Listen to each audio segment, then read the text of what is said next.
Welcome back to the channel. All right, the Titan Crystal is going to be changing over. It is, I think, almost unanimous. This is going to be the best Titan Crystal ever, and this is coming off of an absolute phenomenal one. I'm going to be giving letter grades to all the champions that you might be pulling. I will leave timestamps to all of them. To all of them. That way you can just jump straight to it, because I know a lot of people are going to be like, hey, this is cool, I want to know your thoughts, but also I just pulled this champion and I want to know, what is Vega thinking? Now, we're going to quickly cover the champions that have been in there for a bit, and I'll talk obviously a little bit more at length at the new ones. Quickly, we will say goodbye and thank you to Hitmonkey, obviously great. Jack-o'-lantern, obviously great. Scream, obviously very, very good. To great. Wrencher, very good. Spiral, an amazing champion. And then Red Hulk, man, honestly, dude, you are the kid whose rich parents bought his way onto the soccer team. You suck at soccer just like you suck at MCoC. It's not your fault though, even though you've inflicted a lot of pain on a lot of summoners.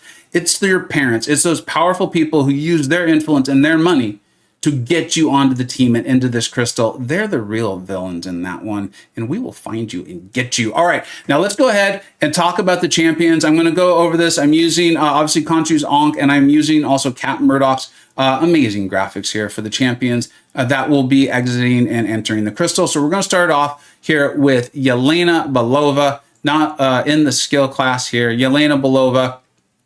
If you're a Battlegrounds player, this is an A pool. She's obviously one of the toughest defenders in the game. I think if you're not, this is about a B pool. She's a good attacker. I did the new champion video on her. I would want her awakened. She is very, very good. Okay, I do not going to take that from her. Battlegrounds is a big deal in this game, and it's something that a lot of people enjoy, me included. So if I pull her, I will be interested in ranking her and taking her up. The next one is Jean Grey. You know that I feel that Jean is one of the best champions in the game. She has made my perfect 15 as far as prestige is concerned. What I will be doing, I will be taking her, I already have it ranked 4, Sig 1. I will be looking to take her to rank Sig 200. As Sig Stones come in, I ain't going to be chasing prestige and all that. I do think she is a good champion unawakened. She's a great champion at Sig 1, and she's an amazing, one of the best in the game at your higher Sigs. The next one we'll talk about is none other than Colossus. I think this is the buffed version. I think this is a solid B. I think the people that hate him, I think the hate's gone a little too far, and the people that love him think he's one of the best, most broken in the game. I think that's, you know, very, very cool, and it is real, but I don't think that's day in, day out how most people are playing MCoC with the quests and the challenges. I think this is a really good champion. I really like him. He's shutting down so much with his true focus, as you can see there, and that's really easy to keep up. And then, of course, the damage is immense. I like playing him. It's just I do enjoy the competitive modes too, and so other champions have gone up a little bit for me as far as like my priorities of ranking them. As far as this is about an A+ as it gets for me, I will be wanting this champion. If you've pulled Bastion, I think you do want to eventually get him awakened. So if you've pulled multiple copies, congratulations. You're going to see me want multiple copies. He is in my perfect 15 as far as my prestige. The champions I'm looking to take to rank 4, Sig 200. You can see why right there on that. And if not, make sure you check out that video for a more detailed explanation.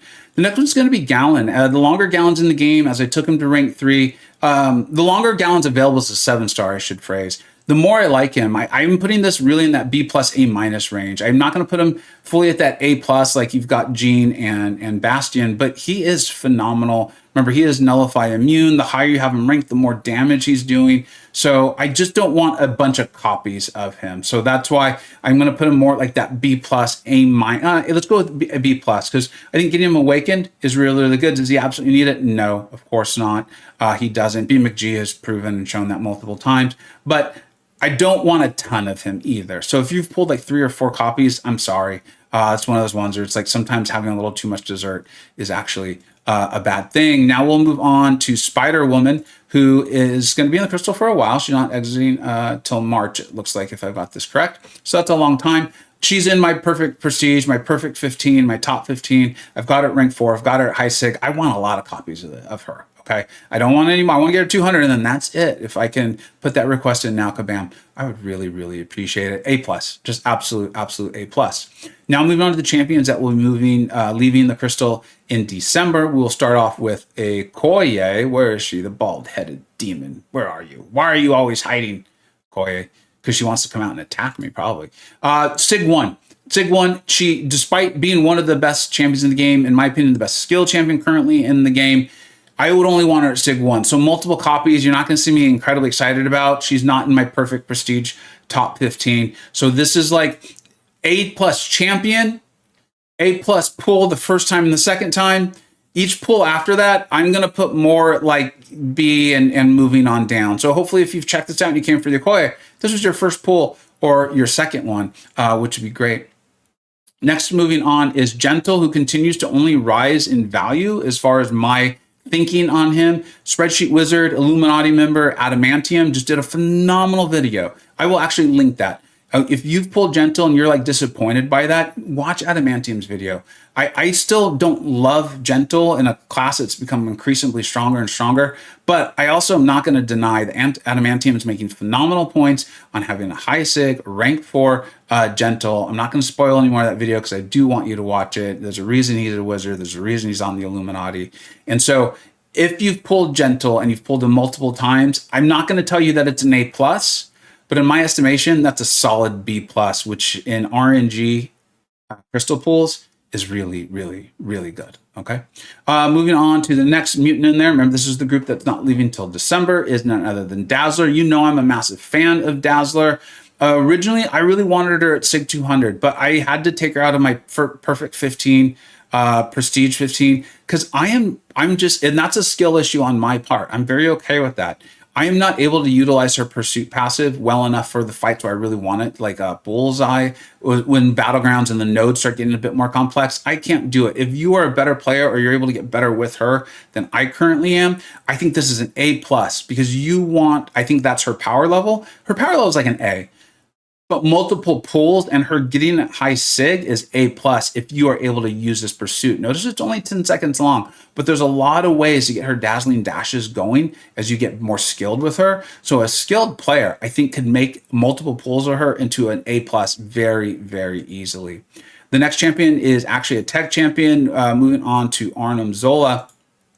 If you're a Battlegrounds player, this is an A+ pull. The more you're pulling him, though, you're going to want to make sure you really like him offensively. So this is a champion who, in Battlegrounds defense, he's at his apex. We've talked about that a lot on this channel, where your defenders, the first time you pull them, I would rank them up if you're interested in Battlegrounds, because they're only going to plateau or get worse as far as how powerful they are defensively, because Kabam's going to put out answers, and we as player base are going to get stronger and better at fighting them.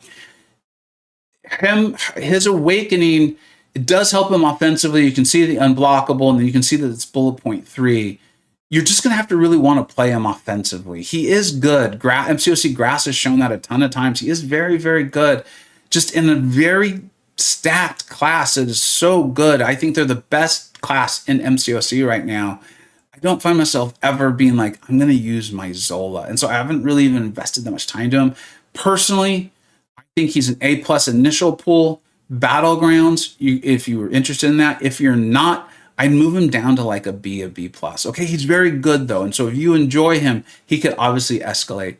The next champion we'll pull is now what we'll talk about is what I now actually think is the worst champion in this, but this Titan pull has gotten so good that being the worst champion in my estimation of the pool is like, that's pretty good. That bar is absurdly high now. The Titan Crystal is fully where I think Kabam had wanted it, where it is like a premium chase item. That's why even I have hoarded for it.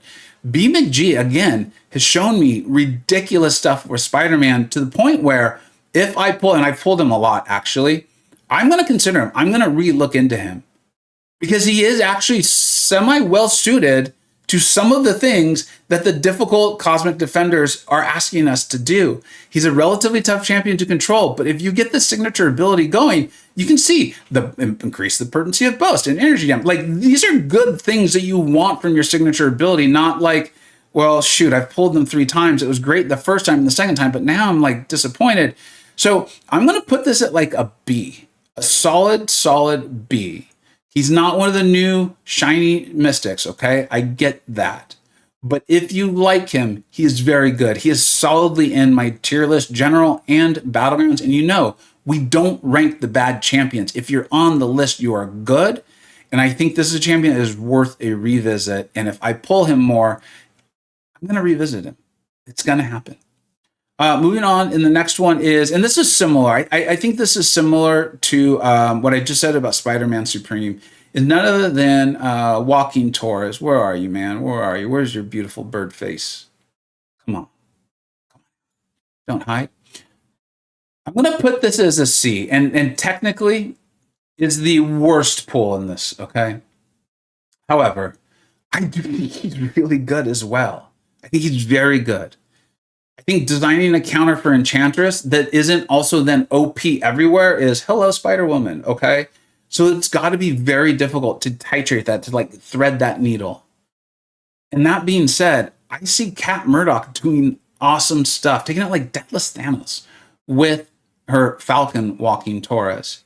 Also, Falcon's getting a buff. And what have we consistently seen out of those? Now, I can't guarantee that's what they're going to do. Anytime you guarantee Kabam's going to do something, like, whew, yeah, you're playing with fire, man. But what the thing we've seen them do is that, time again, like think about what they did with Patriot. They don't mess too much of the loop. The designers do a good job of putting together a good kit. They tweak the numbers. And if they tweak this guy's numbers and he becomes more offensively powerful, I'm telling you guys, right now, I know that I have a bunch of Mystics I want to rank up. And I know I have a bunch of Science I want to rank up, but I will be more happy to pull Joaquin Torres than I will Spider-Man Supreme. And I'll be pretty happy with both of them. I just, the only problem with Joaquin Torres is we have to wait till I think like January. I'm not kidding. I think it is January for his buff to go live, but he's even good right now. So if you like him now, he's only going to get better. All right, let's cover the champions that are going to be new in the Crystal. All right, on to the champions that are going to be new in the Titan Crystal. If you're a Battlegrounds player, I think High Evolutionary is a solid A. This really is a good defender. I know some people think he's going to get a buff, and we'll totally see. And if it does, I think it'll probably be on the offensive side. He's not bad. I did the new champion video. I actually kind of liked him. And as a defender, he really is asking for a champion who's doing a lot of combo. It's just right now, in Battlegrounds decks, there's typically champions who are doing that, like Okoye. So that being said, he is a tough defender. If you don't have a counter, he's going to stall you out. If he gets his SB2, he's going to cause a lot of problems. If you're not a Battlegrounds player, I put this down more in like the B minus range. He's not the most powerful attacker, but he does have some like immunities and things like that. He's pretty unique. In general, I do like him, but I do think he is currently, I think he's more of a defensive-oriented champion and therefore of more interest to Battlegrounds players. Kind of at number 5, this is a loose ranking because I think these are all very good champions. Going to be Baron Zemo. He's so tough to prognosticate on what he's going to be as a 7-star, right? Like we haven't been able to test the 7-star. They did have a bug fix on him. They posted that on the forums. It actually looks really, really good potentially for him. I think he might be here to destroy photons. So I'm curious what else he's going to destroy. The skill class right now, I feel like, is in a kind of an interesting place. I'll talk about that more in streams and other videos of like, what exactly are they being asked to do? What's going on with science? I like him. I'm going to give him a B for now. Okay. Where once we're able to fully test the 7-star, we might find out this is truly an A. I think the lowest this goes is like a B minus. I think he's going to be a 2nd tier to 3rd tier in my general tier list champion, potentially good in Battlegrounds. This is just also, I always start off very conservatively with new champions or when they've been a 6-star and they get released into the 7-star environment. And that's what this definitely is. Sometimes we see them be like even better than we thought they were going to be. And not often, but every once in a while, we kind of have these like fond memories of the 6-stars. And then they come in and we're like, ooh, they just don't hold up as well. I'm pretty confident that's not what's going to happen with Zemo, but I want to make sure. I'm going to put him as a B. If I pull him, I will be happy. I don't want multiples, though. I want like maybe get him awakened, and then that's about it. Casandra Nova is another champion. I'm going to put it as currently a B. I know people who really like her. I know people who are like not so sure what's going on with her. I think a lot of this is just due to her kit. Okay, I'm not going to read all of it, and this isn't the video for that.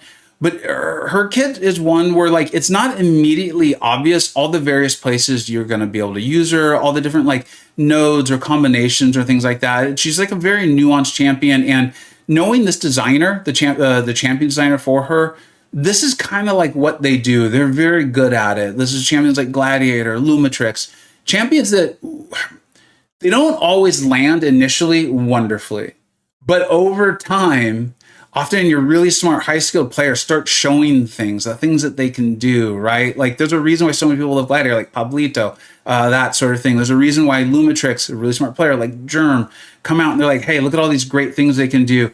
I feel pretty certain that's going to happen with Casandra Nova, which would make me want to put her 8- because I start off conservatively, and I don't know. I don't have the hands-on experience with that. I'm going to put her at a B. I want her. I will want her awakened. I don't want to pull her multiple times now. We'll see how my feelings might evolve on that, though. Once I pull her, really get to play her in the real world, right? It's one thing to test her CCP, get out those initial thoughts. Here's where we think they're going to be good. Here's how this is looking. It's another thing in, I got to make a 30 champion Battlegrounds deck, or I'm going to go into a tough quest. Am I pulling this champion? And when I do, how do they perform? I'm putting her at a B. I don't think she's going to get worse than a B. I think this could end up being like an A-. All right, now we moved on to the champions that I know are good. The Maker. I'm putting this at a solid A-. This is a second-tier champion. This is a champion that Jaeger has, again, shown us. I mean, the guy just does this. He takes champions. He loves playing them. He has fun, and he shows like, wow, they are so much better than we thought. I thought Maker was going to be a little slow in Battlegrounds at rank 4. That is clearly not the case. I will also link Jaeger's channel so you can see all of the Maker goodness, rank 4, War, Battlegrounds, wherever you want it.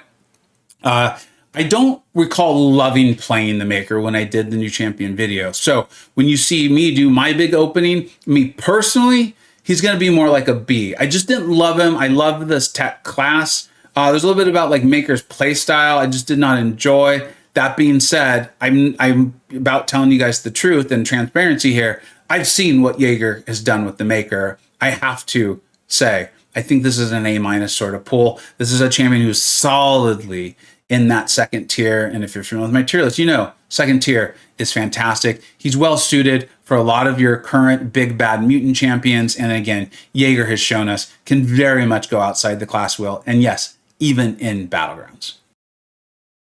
This is the Bastions. My voice went out, so I had to edit that. She's ridiculous. I love her. I love testing her CCP. I told you then, look, the highs that you're going to see, I personally am not always able to pull them off. So I want to show you more the consistently pull offable. Is that a word? I don't know, but you get what I'm saying. I'm going to want multiple copies. She is in my perfect 15 prestige for my own list. I want her at rank 4. I want her at 6200. When I do my opening, I want Karolina, and I want 10 of them. 10, is that the right amount? I don't know. You guys will tell me. But I want her at 6200. The more I pull her, the less 6 stones I need to put in. She's great. She is one of the champions that very much signifies, I think, the future and the present of the cosmic class. I love Karolina. She's a blast to play too. There is some RNG, but one of the cool things is the designer did like just this job where it was skilled play. You can like either get through the RNG and make your way, or you can utilize the good RNG to do even better. She's just a real chef kiss of a champion. She may end up in our top tiers. We'll see. Right now, she is definitely on the higher side of the second tier. She could go up to the first tier as Kabam releases more nodes and defenders and things like that. But right now, I want her. She's an A champion, A pool, and I want multiples, which makes it an A+. Because when you can say like, I want 1, I want 2, I want 10, then you know, A+ pool. If you've come here and you just check this out, congratulations. And then the creme de la creme, right? We had already reached the big 2. I don't often tell you, welcome to the new best blank champion in a class. But when I do, I make sure I'm right. I told you, day 1, within, like, it did not take long in testing her because the kit is just so smooth. You read it, you know what you're supposed to do. There's nuance. There's ways to play her even better. Even if Deathless, whatever, dude, all these cosmic champions, you guys know what I'm talking about, Dark Phoenix and Serpent and all that. Even if they did not exist, she would still be in the top tier of mystics. That's how good she is. And then because she just destroys the biggest, baddest cosmics, she is easily the best mystic in the game. She's easily part of my top 15 perfect prestige. I've already got her at rank 4 thanks to you all. You remind me, you all voted for her, and I just love that. And I'll get that video out of the rank 4 Nico. But I've been showing you what a rank 3 Nico can do. So if you pull her and you pull her multiple times, congratulations. As usual, let me know what you think you got right. Let me know what you think you got wrong. Thank you so much for watching, and I hope you all have all the great luck in the world. Take care.